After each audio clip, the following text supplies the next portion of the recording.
a brand new year, a year of hope, a year of aspirations and people looking for inspiration. Welcome to your weekend's most profitable 60 minutes. This is Bisnomics. And as always, our intention, our aim this year will be to help you to make sure that you stay ahead in your game, no matter what industry it may be in. Now, when we think about the logistics sector, getting things moving, you can have the best product, but if you can't get that to your customer's doorstep or to the hands of the customer, what good would that be? Getting things moving, in other words, what we call logistics, freight forwarding, supply chain, call it whatever you want. No matter what, this is indeed one of the most crucial industries in the world. And the pandemic has re-emphasized on how vital this industry is. However, like many industries, there are a plethora of challenges that one needs to know about. The very high shipping rates, for example, and the lack of containers. How can a businessman make sure that these challenges are navigated through and your business ends at the right destination of profitability? This will be our focus today in Bisnomics. And joining me for this very special discussion is none other than Mr. Channa Gunawardene, the Vice Chairman of the Sri Lanka Logistics and Freight Forwarders Association. Channa, Happy New Year to you and welcome to Bisnomics. Thank you, wish you the same. Channa, now let's talk about this term freight forwarding, because we have dedicated many different episodes for various topics related to supply chain. But freight forwarding, we hear this word all the time. Now in logistics, what exactly is the role of freight forwarding? Let's start with that. Yes, let me try to explain that in layman's terms. We love that. We appreciate that. Yes. So freight forwarder is simply putting a broker or an intermediary. Now between exporter or importer and that offer, and between when you say shipping line or airline. So you have the freight forwarder in between. So what is the role of a broker? It's basically you facilitate trade between the shipping line, airline and the importer or exporter. So what we do is we have a gamut of services, unlike compared to a typical shipping line who offers ocean freight based services and airline air freight based services. We as an intermediary, we offer a gamut of services, including services related to air freight as well as ocean freight, and we go on to the extent of inland haulage, warehousing and distribution. So getting things cleared from the ports, all that? All that. So in other words, you are like the one-stop shop? Spot on, that's okay. it. How the next question I'm sure you would must be having in your mind is that how do we sort of get remunerated? So what we operate is that we buy and sell. That's why I said we are a broker. So we buy airline space, buy containers, warehousing space, and we add a markup and sell to our clients. So and that's the price that businesses would pay for the convenience you provide, because correct me if I'm wrong, but it's like you're taking off a massive headache off them. If you look at during the the height of the pandemic also, the freight forwarding function came into being, came to the front because purely on that flexibility aspect of it. So say for example, if you are an exporter or import, you have been tied up with to a particular carrier, whether airline or a ocean carrier, they are of course good to a certain area of geographical area or good in certain aspects of the entire supply chain. So if you are a client, if you want looking for more options, say for example, if you are experiencing problems in a particular area, if you want to look out for more options, then they have to come to a freight forwarder, because we give all important solutions to them. That's how it works. Yes. Understood. Interesting. So it is more like you guys are more like a nerve center in the whole supply chain matters. Yes. Because if the broker is not looking into all these vital things, because from what I understand, a business owner can't be looking into all these different matters. True. So that's where the freight forwarder comes in. Sounds a very important role, Channa. Now, I'm sure you as a person and as an entity who is a part of the supply chains, you are well aware of the current global supply chain traffic jam. I think that's a proper term to simply put it.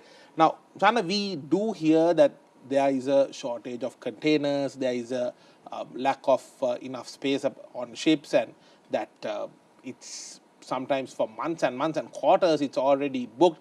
We see that the shipping prices from, for example, from Europe, Asia to Europe has gone up by more than 10 times and so on and so forth. We know the situation is bad, but how bad is the global supply chain traffic jam? Share us your viewpoint on that. I don't have that much of a good news to share with you, Thavid, because I mean, it's number one, it's a volatile situation. It has its own ups and downs. Say if you talk of the situation right now, some can say, look, that port has improved. So whereas somebody says, no, it is not the case. It has worsened. But I will break it up into three different areas as far as this jam is concerned. Yes. So let's look at the ocean freight side first of all. So we have a lot of trade looking from a Sri Lankan perspective. So we have a lot of exports going to West. To US. If you look at the US in terms of ocean freight, we have a lot of cargo going to the US West Coast. So, I mean, if you look at the last so many months, US West Coast ports like Los Angeles, Long Beach have been discussed many a times.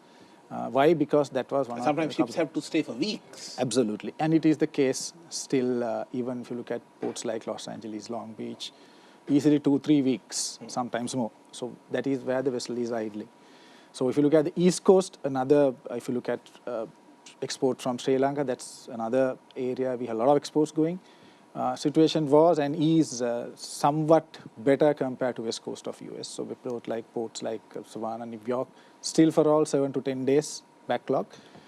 So if you shift your focus to Europe, UK is one of our biggest importing countries. Felixstowe Port is again experiencing and continues to experience conditions at the port. So you're and I also read that in Europe, Germany, the port of Hamburg is having massive delays. And even another, I believe, a nerve center in the global supply chain. Channa, you can correct me if I'm wrong, but Rotterdam. Yes. And Netherlands. Yes. All those ports. Now, if you look at UK, the situation is about 7 to 10 days. I mean, I could be wrong, as I said, this is a volatile situation, so somebody can say, look, it has improved today, but then, in general. So much so that I read recently that there's speculation that 2 large shipping lines in global context was talking of avoiding calling Felixstowe till March due to the situation. Hopefully things may have improved by now. So that's the situation in UK. As you very correctly said, Europe, the North Continent, main ports are like Rotterdam and Hamburg, congested severely. So that is overall the situation in as far as ocean freight is concerned. Correct. But we hear a lot of things about those in the papers, mainstream media and all that. But we don't hear much unless you go to the nitty-gritties. Either situation with issue areas like inland haulage, warehousing, distribution. If you look at the same destinations what we spoke of, assuming that you have a container arriving in Los Angeles, it gets demounted. Say you wait in that 3 weeks and then the container gets discharged, goes to a port stack. Now the container has to be taken out. Right now, the consignee's point of view, he has to find a chassis, a haulier. Right, all those are affected by the pandemic. So I believe when you say haulier, you're looking at the guy who's going to drive it. The trucker. The trucker. And due to the Brexit, I believe there's a massive shortage of truckers in UK. That's in UK, yes. Right, so generally in any part of the world, so you have that chain, right? Yes. So you have to find. Channa, I also just to add, I read that if you're a trucker, you're looking at about £70,000 salary for a year. Yes, plus bonuses. Plus bonuses. Good time to be a trucker. Yeah, so even at that levels, people are, especially in US, people are not willing to come. So that adds to the problem. Correct. You see, so sometimes you only see, you read about this 3-4 weeks delay at the port, but that the container stuck for more than that. Yes. So, and the consignees have to find hauliers, as I said. So even if you take the container beyond there, so for you to take the container, your warehouse has to be ready, right? And for your warehouse, you have to have other mechanism to truck to your stores. Now, I read a couple of days ago about there's something called LTL. It's called the less than loads. It's a term widely used in US. Okay. Where there are a lot of clients who don't have enough goods to carry from the warehouses. They use small trucks. There's a large association of truckers. Okay. So then they're talking of one or two companies closing up. Okay. So that's going to have a major impact. So it's and a also, real Channa, cycle. I believe that now we are talking about the destination viewpoint. Now, if you look at the source viewpoint, in China, for example, Yes. and there's so much of goods to be sent out from, because the problem is in the middle, the transport. Yes. And I believe there's lots of goods to be sent out from China to the US, to the rest of Asia, Correct. to the European countries. Correct. And some shipping lines, some of these logistics companies are finding it more profitable to send an empty vessel to China and push the things out rather than wait and use it for transporting things within the nearby country. So this adds to the conundrum, isn't it? Correct, correct. And it's easier than done also, like, finding a vessel, because nowadays vessels are in demand. Correct. And even if you look at the aircrafts, right? So that's the other point that I want to highlight, is that we have spoken of the ocean area now. So naturally, any kind of backlog or congestion in the ocean front has an impact on the air freight also. Correct. If you look at the current situation, all the hubs, again, talking from Colombo's point of view, look at the Middle Eastern hubs like the Dubai, Doha. Yeah. If you look at the Southeast Asia, you have the Hong Kong, Singapore, all those hubs are blocked. Understood. So there's a huge backlog of cargo there. Yeah. So, Channa, now any problem has its origins. Yes. Now, with regard to logistics, for this chock-a-block, this traffic jam to happen, what's the real cause, the root cause behind it? Is it a case of logistics companies cutting down capacity at the start of the pandemic? Is it a case that a lot of producers took a pessimistic forecast and thought there'll be lesser demand and ordered less, and now all of a sudden realize, no, people are at home, they are spending money, and now they are trying to play catch up? What's the exact root cause? We know it's COVID related, but there surely is something more finer than that. Yes, as you very correctly said, it's COVID related. If you look at COVID, right? So let me delve a little deeper into that issue. Now, when you say COVID, as you can recall, 2 years ago, due to COVID, the global economy virtually came to a standstill. I don't call it a standstill, but it slowed down, right? So there was not much of a trading, right? And then there was back-to-back impact, as you say, on the logistics companies and so on. But then they were managing. Of course, there are companies who had to get rid of certain temporary staff and all that. But then they were managing the situation. But then once the COVID situation, once the vaccinations are given, when the situation improves, the demand increased unprecedentedly. So there's massive spike. So that spike, a lot of companies couldn't handle, because, mind you, now during the pandemic, nobody increased their capacities. Look at the shipping capacities. Correct. I don't think barring few shipping lines bought new vessels. Yeah. Airlines, apart from what they have probably ordered aircraft, they would have beefed up their And they cancelled a lot of orders as well. Cancelled a lot of orders as well. So you have one hand, you have the demand creeping Correct. up, unprecedented levels. And the capacity is almost the same, or if not less. If not less. Correct. So there you have an answer. So increased demand, but we couldn't cater as overall logistics. And then the other problem was the COVID impact on the staff, the cadre. Correct. Now look at massive ports in the West. And I believe, Channa, that in the world, out of the super ports, out of the 10 super ports of the world, the top 10, I believe about 6 to 7 are in China. And China is trying to have this COVID zero policy where even if there's like one particle, they cut down, they clamp down on it, and they restrict, which adds to further delays and problems. Absolutely. Absolutely. And do you see the massive, we call it the mass resignation, in other words, this whole lying flat movement where people are resigning, they are burnt out, they've worked their best and they've had enough of working, now they are resigning and they are trying to stay at home. Do you think this problem also adding to further issues in logistics? Yes, it is. Especially in the West. Especially in the West.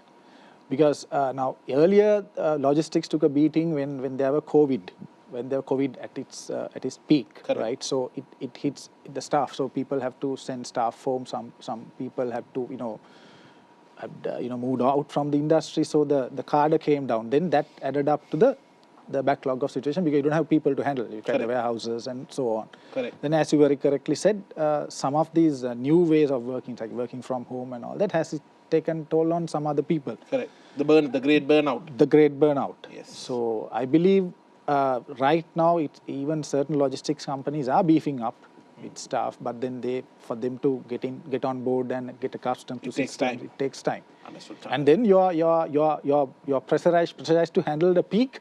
Correct. With that and right at the start. Right at the start. Interesting times indeed. We are going to come back to more details on that How are the large-scale shipping price rises affecting your business, and what can you do about it? Let's talk about that on the other side of this short break. This is Bisnomics.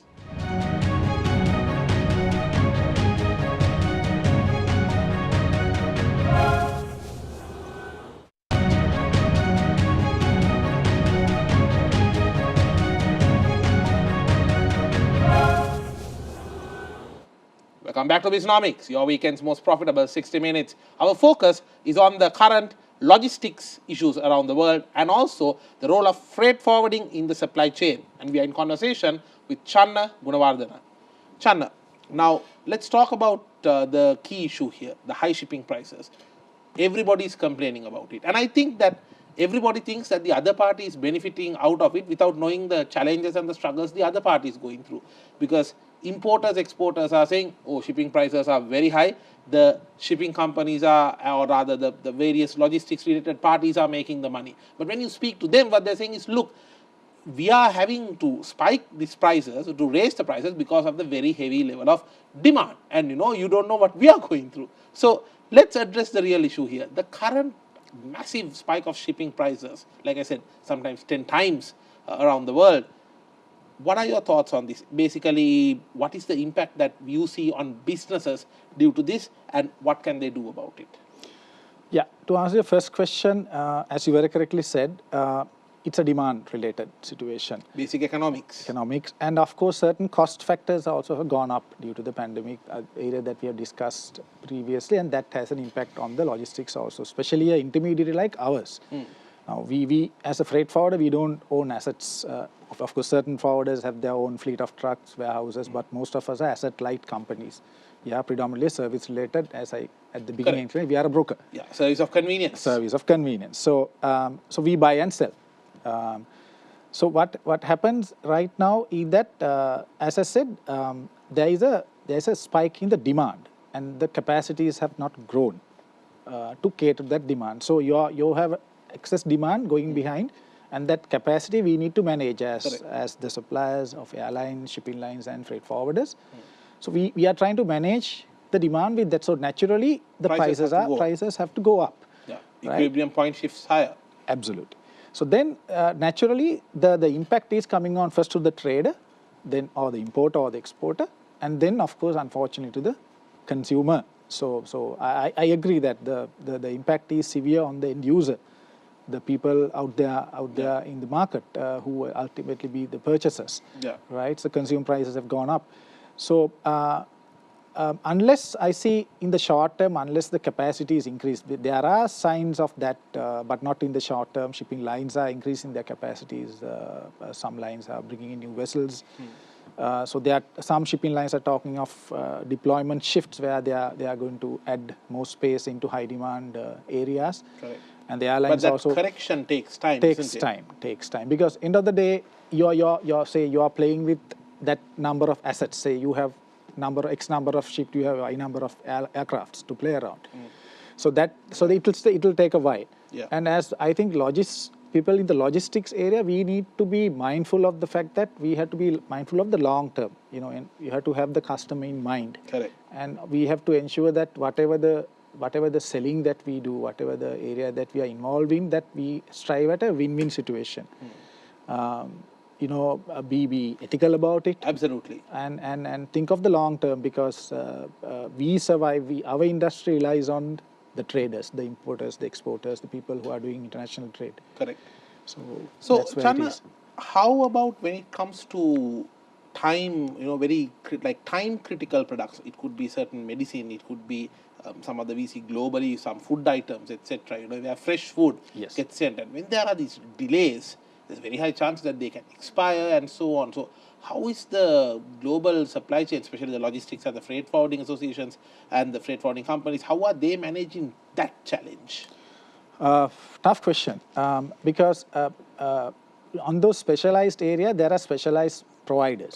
If you look at the cold storage based distributions or international freight forwarders who are involved in transporting of highly sensitive products like the vaccines itself. Exactly. Right. So what we do is we in special situations, I can recall even in Sri Lanka, some of our members who came to the front during the height of the pandemic when PPEs need to be manufactured and sent out. We hired freighters, some of our members, hired personal protective equipment. We hired freighters and mind you, it's not a simple task. You have to outlay quite a lot of money to hiring freighters.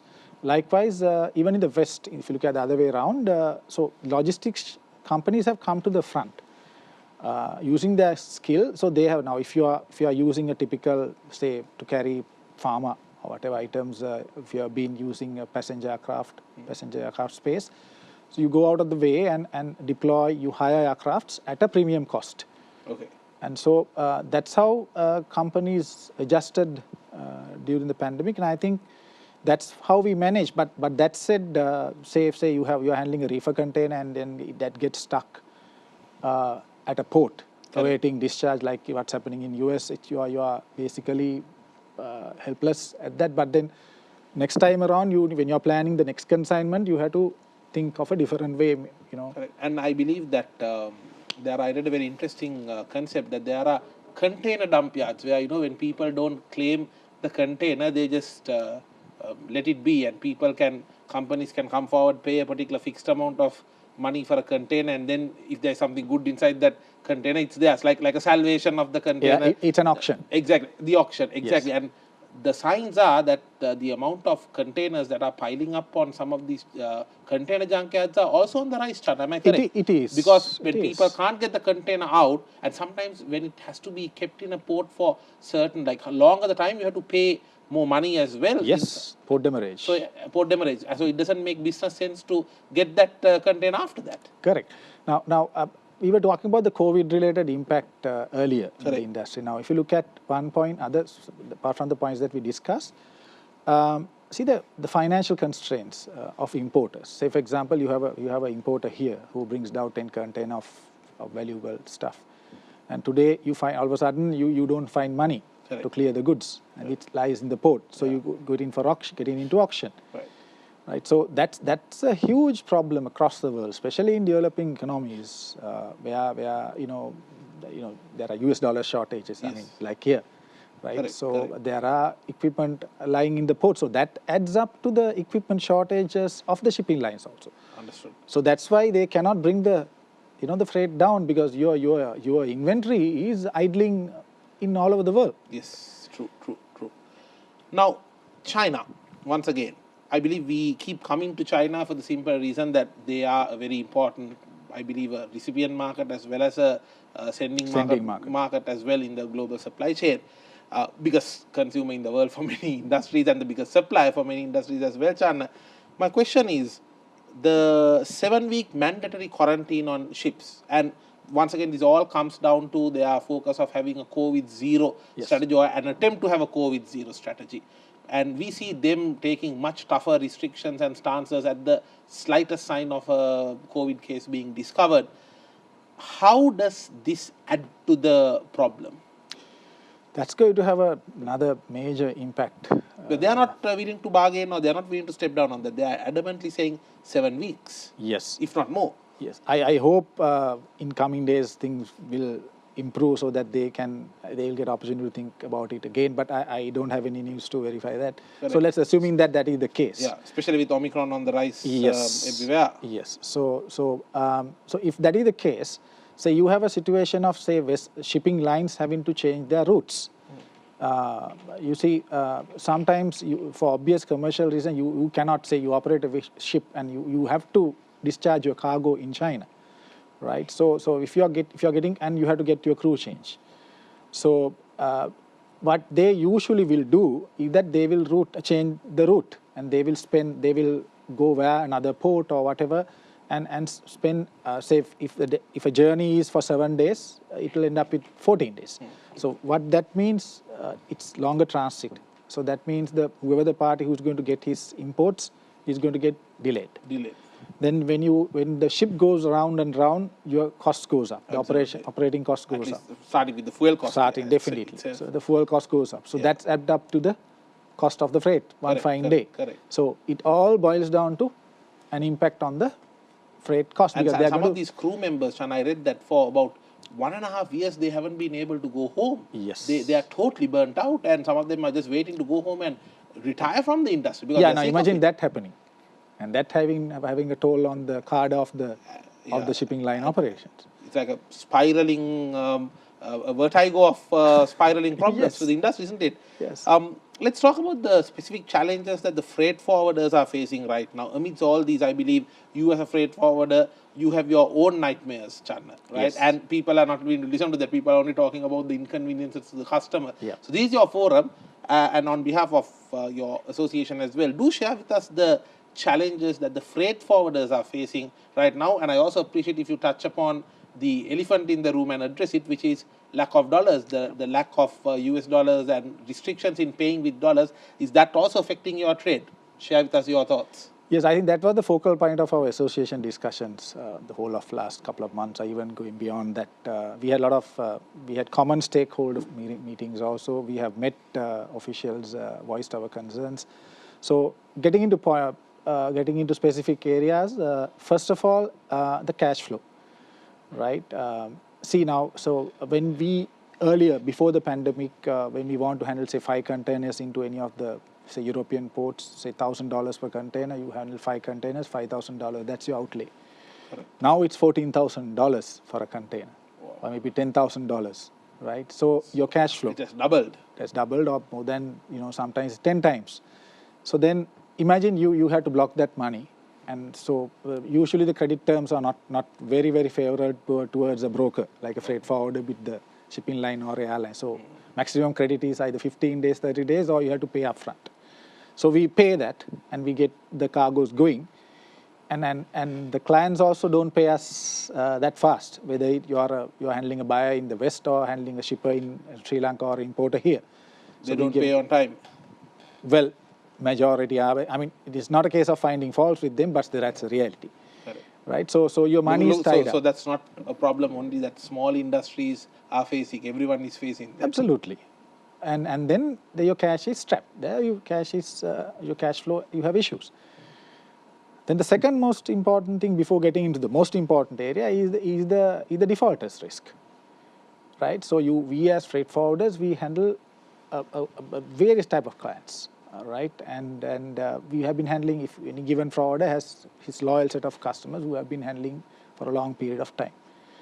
So what happens is that even though they are the most honorable set of people, but then due to natural reasons, they may find cash flow related issues. So then you have that risk to always think of. Yeah. And then your risk is huge because your exposure is big. It's not exposing 5 containers $5,000. You're exposing $70,000 for 5 containers. For sure. Right? So that's number 2. Then the most important thing, the dollar-related area. So I must say that we had a lot of dialogue with the relevant parties. I think by last week we managed to convince that we need to ensure that they need to ensure that we receive dollars, or in other words, we should be enabled to invoice the clients in dollars so that they can pay us in dollars. Correct. So now it is being accepted, and we as association, we along with our other stakeholder community, we highlighted that point. So that if things go well, especially with exports, you will be receiving a lot of dollars for the country. Yes. And then, that's the whole point. So when we bill in dollars, we get our dollars. So then we can settle our suppliers also in dollars. For sure. Then the other issue that we are still tackling is the fact that, say, when we get our remittances, sometimes some of our, as forwarders, our clients are not here. They are in the West. So we get our remittances through our principals. So when we get our remittances, there's requirement that you have to convert into local currency, rupees, within 7 days. Yes. Right? So now that also inhibits, whatever the plans that we have. So there are a lot of discussions going on. Some banks have, I think, approved that we can, if we show them that we have certain suppliers commitments in dollars, we can set aside that amount and balance can be converted to rupees. So that's another huge challenge. Because converting to rupees again, getting the dollars doesn't make sense. Where you'll be losing out anyway. Absolutely. So and then so that's so then You're of course converting at a lower rate and buying it at a higher rate. and then you have the lack of dollars where that's going to have a major impact. It's I mean it's a problem for us, but then since we are intermediary, we are relying a lot on our shipping lines and airlines, Correct. who has to pay in dollars to their principals. Yes. Now, that has become a huge problem, and that's something that I know all the shipping lines and airlines are battling, and that has a negative impact. So if one of those shipping lines and airlines are not able to serve the country, and then we are in the height of export season. Yeah. So that's going to have And exports are on the rise. On the rise. So we need to ensure. So I think it's not only a problem for us, as I explained. Those are the issues relevant to us. Yes. It's a huge problem to the entire industry. Correct. Let's discuss this in more detail, Channa. Well, what about the current situation of Sri Lanka as a logistics hub to the region? What do you need to know about it? Let's talk about that on the other side of this short break. This is Bisnomics.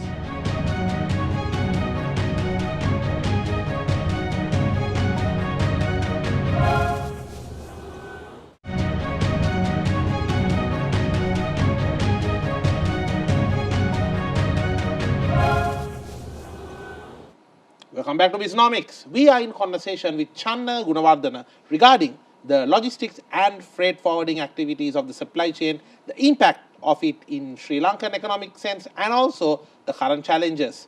Channa, now let's talk about the bigger picture here.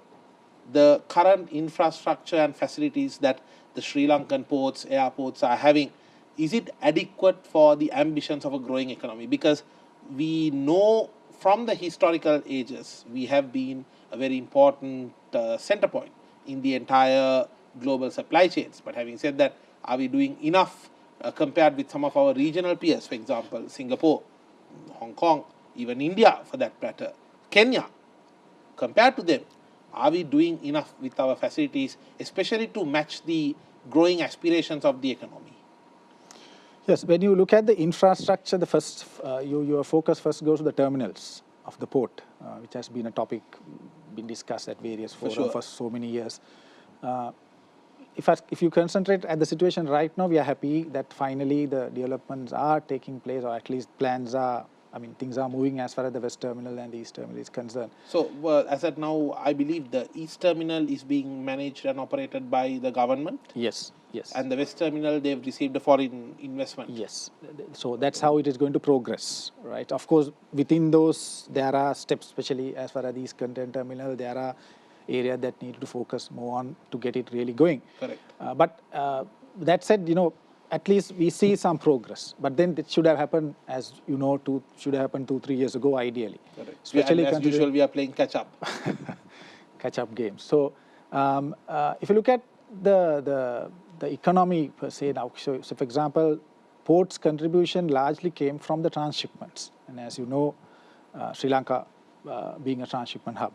So if you look at the economies like Bangladesh, India, it's booming. So with Especially that, Bangladesh is a massive success story. Yes. So if we get our as fast as we get our terminals up and running, naturally we will have more opportunities as far as the transshipment concerned. That will boost up the port's income. Naturally, that will contribute to the economy. So that's very simple. Absolutely. Right.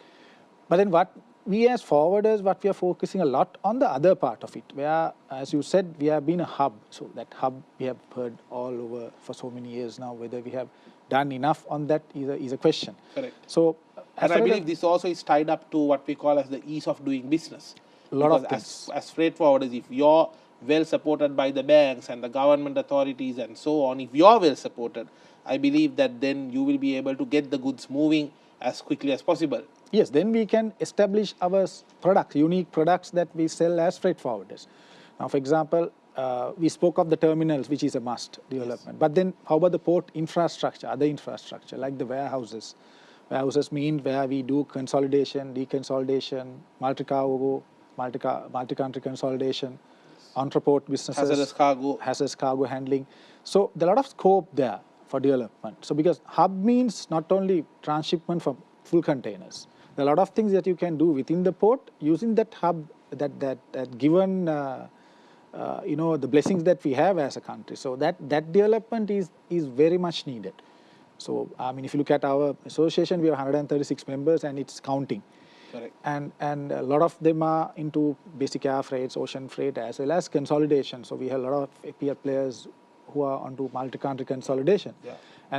And that's an area we need a lot of improvements, development. Understood. In terms of the capacities, the service levels, the IT infrastructure. And these improvements obviously need good investments coming in. Yes. And Channa, correct me if I'm wrong, but we always tend, as a country, we tend to look at foreign investments as a case that we are selling the country to a foreign party. But from my understanding, if you look at, for example, some of the terminals which have been established through foreign investments, most of the people working in those are actually Sri Lankans, isn't Yes. it? And they are getting the jobs. I mean, we talk about the Hambantota harbour, but even in the Hambantota harbour, there is a massive amount of Sri Lankans working, earning their livelihood through that. And if you look at countries like Malaysia, Singapore, how they developed was they opened up the country to allow foreign parties to come and establish. If you look at the Jurong East Terminal, it took 5 years for a large company like Texas Instruments to come and invest and set up a facility there, which generated massive jobs and paved the way for more investment. So is that not the model that we should be following? I think that should be the case, right? But it has to be done very carefully. Now there has to be enablers also. So I mean, why the foreign investors are not coming here? Because if you look at our LP, Logistics Performance Index, we are 94.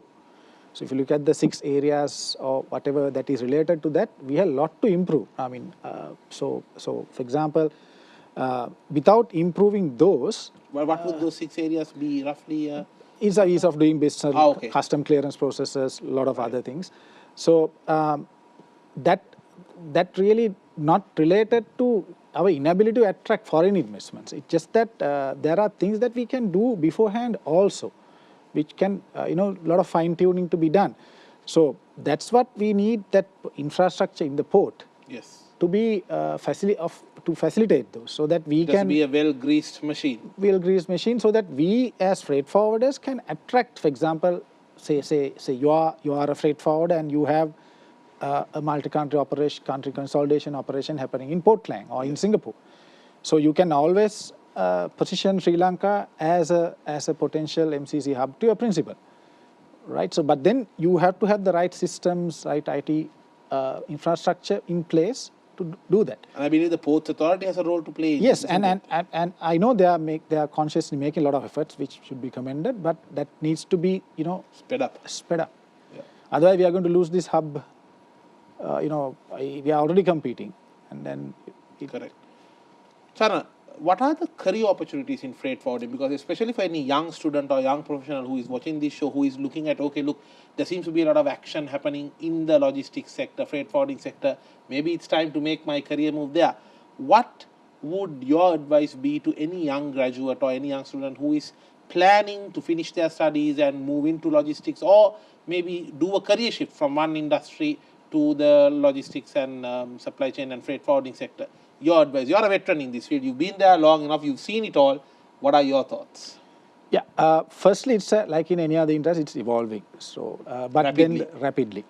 But the core functions now, I think, for a young graduate or somebody who wants to shift the career, they would like to know what areas of business under a typical freight forwarding company. So you have the area of operations, which talks of people going into the customs for clearance, and then other institutes getting these approvals done, and there are staff who are working in office. So you have the operations area. Then you have the customer service front, which is the interface between the customer and the organization, and of course the overseas correspondence with your partners. Then you have the people who are going out and selling. So like any industry, we have the sales structure, right? And then the finance. So there are 4 areas for anybody who's graduating. Can, based on your core competency, where you think that you will fit in, you can get into any of those areas. But what is happening is that all those areas are now evolving. So by the time, say, somebody starts a degree 4 years ago, by the time you come out of the industry, things have changed. So, for example, a lot of new technologies have come. Say it's a different ocean. Yes, and the role has changed. For example, those days, about 10 years ago, the operations, you will think of a person who goes to the port, goes to the warehouses, go to customs. Yeah. But now those are now happening online. Yeah. So your role is more of somebody who has to have that IT literacy, responding on time, and Like keeping ability to run a command center kind of a yes, skill. control tower. So that's the shift in the operations. If you look at the people who are doing sales now, say 10, 15 years ago, you are predominantly selling freight. So you're real, and you are supposed to build relations, of course, relationship with clients. But nowadays, it's all about selling solutions, and you're supposed to sell certain products which are of highly technical origin. So your literacy in IT has to be there. And of course, the other big shift, as in the case of any other industry, the working from home, right? So if you look at all our companies in Sri Lanka to different level, some have started working 100% from home during the pandemic, some are 50%, some are 25%, based on your core competency. But either which way, the work from home has come to stay, right? So when you are working from home, you are your own boss, right? There's nobody to look at you over the shoulder. You need to have that discipline. You have that discipline, and it's going to be, all these jobs will be seriously KPI driven functions. So no matter how academically qualified you are, if you don't have your discipline, if you don't have that target orientation, you will not succeed. And that's the common thing for, I think, any industry. Absolutely, absolutely. Channa, for any businessman who is watching this show, or any business owner and planning, okay, how can I plan my logistics and freight activities ahead so that I can make sure that I can get a good deal on the whole shipping cost? Because all businesses would like to have their shipping costs within a certain control. What is your advice? Is planning ahead a better way forward? What can they do to kind of at least get some control of these shipping costs? As we call it, getting the bull by its own horns. Yes. Planning has to happen. Now it's important that for how long.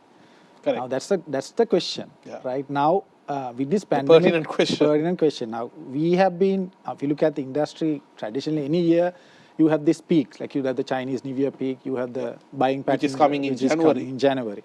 But this is a total different scenario which none of us have encountered in our lifetime, right? So now the question is, okay, how long this is going to be there in the next year? Is it for 6 months? Is it the whole of next year? Right? So obviously, your guess is as good as mine in that. Yes. So but still you need to forecast, and you need to negotiate. So my gut feeling is that at least for 3 months when you are negotiating, and that you have to have the flexibility. Now that's where if you're dealing with a logistics company, you have all that input. We as freight forwarders can give that input from a holistic point of view, because not related to a certain trade lane or that particular business, because we sell all. Correct. If you look at air freight, airline, it's predominantly air freight. Yes. Shipping line is ocean freight. But when you talk to a logistics or freight forwarder, it's end to end. End to end. And we give a lot of input. And we have companies who are really getting into sharing informations and stuff like that. That's where we can help for sure you to mitigate the risks. Understood. In doing the exercise. And Chan, on a final note, I would like to ask you this: the government policy to ensure that there's efficient freight forwarding and that Sri Lanka becomes a destination, a preferred choice destination for freight activities and for supply chain activities.